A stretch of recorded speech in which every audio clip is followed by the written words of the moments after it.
Facebook banned me for a post from over 2 years ago. This is getting absurd. Let's get into the video. What's going on, everyone? Jeremy here from TheQuartering, and a good old topic of tech oversight. 1984 style controlling of our speech on platforms like Facebook, YouTube, Twitter, wherever people congregate, wherever people use technology, whether that's playing video games, games like World of Warcraft or Hearthstone or Apex Legends, or the newer game Valorant, for example. Almost immediately the conversation becomes around controlling people's speech. It comes in various forms, such as terms like toxicity or articles and think pieces that are centered around the idea of being nice and how girls have it so difficult over voice chat. We saw this with Pokimane over the last couple of days, but the article and our situation I want to talk about right now is continuing oversight from Facebook. Now, just a few days ago, we saw it reported and confirmed that Facebook was deleting any possible meetup or organizational efforts for people who wanted to go out and protest whatever their state's lockdown issue is. Now, I don't care which side of the argument you're on. This is a scary thing. Yes, an argument can be made for its merits and an argument can be made against it, which is why the default should stand, that you shouldn't be removing these things. Ultimately, people aren't going to stop gathering, people aren't going to stop talking about it, and people aren't going to just fall in line. They never do. Now, we saw just the other day, Facebook disabling the account of Ohio lawmaker who was critical of certain restrictions. This was on April 25th. Columbus, Ohio State Representative Nino Vitale's campaign Facebook account has been shut down since Friday morning, according to the Champaign County Republican. Vitale, one of Ohio's most conservative members, said Friday he wasn't sure exactly what happened with his account and wasn't given any explanation by Facebook. Quote, "They're so far being helpful in looking into it," Vitale said, of the world's largest social media platform.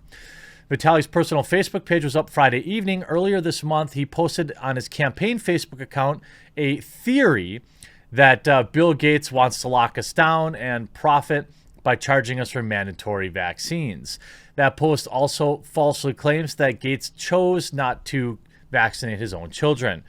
Asked whether he believed his account was suspended for something he posted, he said he would have no idea. Quote, "I mean, there's some people who posted some pretty awful stuff that I think are out of line." He said, "I didn't go into that stuff at all." An email to Facebook seeking explanation why Vitale's account was taken down was not immediately returned. But the article itself is pretty sure why that might be. We can look at just Friday, April 24th, just 2 days ago. Facebook's $5 billion privacy settlement wins court approval. Agreement with the FTC includes fine and ongoing oversight.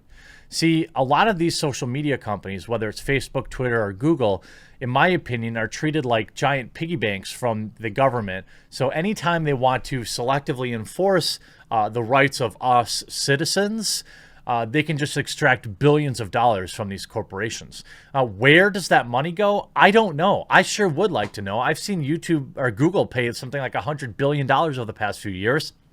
Whether that was to the EU or the United States government. Facebook has paid in many billions of dollars in fines. How much of that money is making it to the citizens whose privacy was violated? Oh, well, a quick research would tell you $0. Washington, a judge approved Facebook's $5 billion settlement with the FTC Commission over privacy violations. Again, whose privacy? Our privacy. Did we get any money? No, we didn't. The agency announced Friday, overruling objections that the deal did not adequately punish the company. Judge Timothy Kelly of the United States District Court for the District of Columbia greenlit the deal researched last summer, which included a $5 billion fine, restrictions on some aspects of Facebook's business decisions, and ongoing oversight of the social media giant. Now, who's going to be doing that oversight? Nobody knows. FTC and Facebook have urged the court to approve the deal, while privacy advocates argued it brushed aside some of Facebook's other actions and pressed the court to reconsider it. The judge's approval was expected, though it came 10 months after the deal was announced last July, and only after the judge allowed detailed arguments from interested parties. Now, $5 billion would be a little bit of money in everybody's pocket, wouldn't it? Nationwide. Why don't you spread the wealth? $5 billion. It's only probably a couple $100 per person, right? Let's just do some quick math so I don't do the NBC thing here. Let's see. That's 5 million, 5 billion divided by what? 240 million. That's $20 each. I'll be awaiting my $20 check. Hey, that's a couple of Subway footlongs. It's better than nothing. Why should I give it to the government who's going to spend it on whatever the heck they see fit? Like giving themselves raises or whatever the case may be. Now, it is the FTC chairman, Joseph Simon, said that the agency was pleased. Of course, they just got a huge payday with the decision. As the court notes, the historic $5 billion settlement is by far the largest monetary penalty ever obtained by the United States on behalf of the FTC, he said. Facebook said in a blog post that the judge's approval will pave the way for the company to implement some of the settlement's provisions, such as adding new privacy committee to its board and requiring executives to certify that its privacy practices are meeting the government's expectations. Now, this is all via the Wall Street Journal, and finishes up with, quote, "The agreement has already brought fundamental changes to our company and advances in how we protect people's privacy beyond anything we've done before," wrote Michael Prati, the company's chief privacy officer for the product. "Most of all, it brings a new level of accountability and ensures that privacy is everyone's responsibility at Facebook." Wow, thanks, Facebook. Great moves, good job. This is the same company that then later Facebook apologizes after banning users for sharing St. George Day's flag on timelines. This is on the 25th. This is how crazy the amount of lockdown that's happening on Facebook right now. Brits were shocked after being banned from the social media platform completely or given temporary suspensions after a photo of the English flag. For the photo of the English flag, many users took to Twitter to voice their concerns, while other family and friends of recently banned members posted their concerns about Facebook, and Facebook today apologized any upset. "Our team reviews millions of pages, posts, and images each week, and we occasionally make a mistake, and has likely happened here.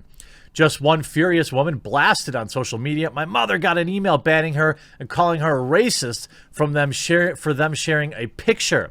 She's currently helping an elderly couple tidy up their gardens so they can enjoy the weather.' Another wrote, 'Facebook has been taking down St. George Day posts and giving people bans. Why?' The second image shows the English flag with the words 'Happy St. George's Day.'" Of course. This is exactly what... Look, I have a Facebook business page because I know no matter how much I report on the absurdity of the suppression of free speech on Facebook, there will always be an audience of people that are there. And because of that, I will maintain my business page there and try to reach them to enlighten them. I still strongly prefer social media platforms like mine's and video sharing websites like BitChute or Library, anything decentralized, Telegram. All these are great options to use as a primary. If you want to use these other type of social media things, that's fine. But let me give you another perfect example of what's going on. This was my account just a few days ago. You can't post or comment for 30 days. I got a 30-day ban, by the way, for a post I made when? May 28th, 2018. 2 years ago. I got a 30-day ban for something I posted 2 years ago. What was it about? Well, it was about Tommy Robinson. I shared a video that had Tommy Robinson in it. I don't even remember what this video was about, but 30-day suspension for something I did 2 years ago. So what are people supposed to do? Purge their entire history and keep up to date on every new possible thing that might be a bannable offense. And by the way, most of what Facebook is suppressing isn't even what you would think. Like, if you told me that there were videos of just horrible things happening, right? Heads popping off or whatever the case may be, and they were banning that kind of stuff, I think most people would understand it. Now, there are, people that would still disagree with it, and I understand that position. But if you told me that, there were cats involved and something bad was happening or whatever the case may be, and they removed these videos, I don't care about it. I really don't. However, this is a flag. This is me sharing a YouTube video 2 years ago that led to a 30-day ban for me. This is a government official on their private Facebook page sharing information about an important issue. But here, just like YouTube, where we talked about YouTube now banning content, a lot of you have talked about this with me or seen the videos of me talking about it. But with YouTube now removing any videos that don't directly align with the WHO, I mean, what are you supposed to do? We have, for example, on Twitter, Joe Biden memes increasingly hard to post on Twitter. We talked about this. I talked about this on my Midwestly channel if you're subscribed there. But people like Dank and Shoe on Head were getting their accounts locked for posting a meme about Joe Biden. Here's June right here. Twitter that's supposed to simply host third-party content and then let the chips fall where they may is once again trying its hand at editorializing that said content. And if that happens to be with the goal of shielding one candidate in the presidential race from the internet itself, well, that would be pretty bad. Yet as per Shoe, Twitter removes and locks accounts of users venturing to share what we now call the Biden brains meme. You can see all these people getting their accounts locked. A Biden campaign meme had become viral across social media platforms, and that Twitter acted to say it was a violation of election rules after The Verge notified to Twitter about it. It was an image of Biden with a beam of light emanating from his chest, reading, "No, his brain, no, his heart." But there's one thing evident about Biden haters out on Twitter. They like to have fun. They don't really care. There's no discernible outrage storms coming. This grassroots demographic, content accounts get flagged and banned, often for no reason a human brain can understand. But they're just spring up. They just spring up in another place. At least for now, the meme remains funny and needs to be reposted. Again, all of these little things happening, all of the things happening right now because people are scared. Remember, people are scared right now. So they're willing to accept more intrusions on their personal liberties. And the problem is, while some of them may make sense and some of them may not make sense, what we can know for sure is that they will not go away after things calm down. And what we can reasonably assume is that they're only going to get worse. Always support alternative tech when you can, and always be vigilant in observing all of these types of speech control by Silicon Valley tech companies. I hope you enjoyed this video. We'll talk to you again real soon.